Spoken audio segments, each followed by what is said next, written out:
When I was a little kid, me and my family lived in Connecticut, and when we lived there, we once moved to a town called Cromwell. We were on the I-84 when a mattress on top of one of our vehicles fell off into the road, and it was then hit by a passing car. When we stopped to pick it up, a man picked it up in his old beat-up Chevy truck and drove it up to us and said, "I don't know if you guys want this back. It has been, run over by a car."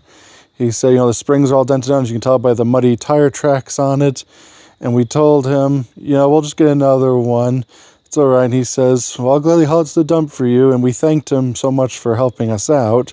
He was a nice guy, talked for a moment, and then drove off.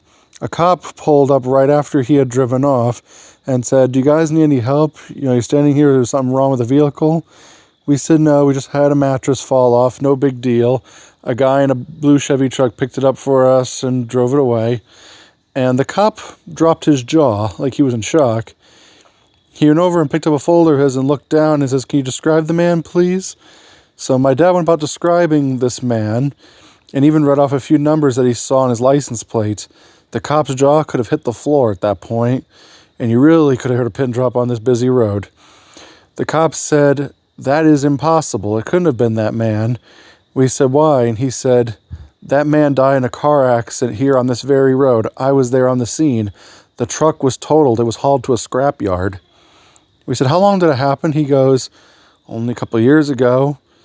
And that shocked us. And we said, "You're telling us that was a ghost?" He said he had heard stories that people had claimed to have been helped by a man on that road that looked like that, in a truck like that, since the accident. But he says, "No way that's a man. He's pronounced dead on the scene. Truck was hauled away for scrap." In fact, he knowed that. And he just got shocked and says, "Well, you guys carry on with your day now." And as we were driving, to our new place, we were always thinking about the story about that man in the truck helping us. Could it really have been a ghost? And that was my first ghost encounter when I was little. That is really what dragged me into believing, because for a long time when I was a little kid, I was actually skeptical. I didn't believe a word my parents told me. I didn't believe anything about a Santa Claus, an Easter Bunny, nothing. I mean, anywhere I go, everyone said you always have to be skeptical, and I always said, I can't really believe anything that's said. I have to see to believe. Well, I saw that, and that definitely changed me and even grew me an interest in the paranormal. To this day, even as you see my stories, I still do it to this day, all from that one day that turned me like that.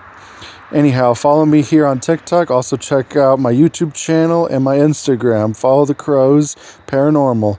Thank you so much for listening, and have a good night, everybody.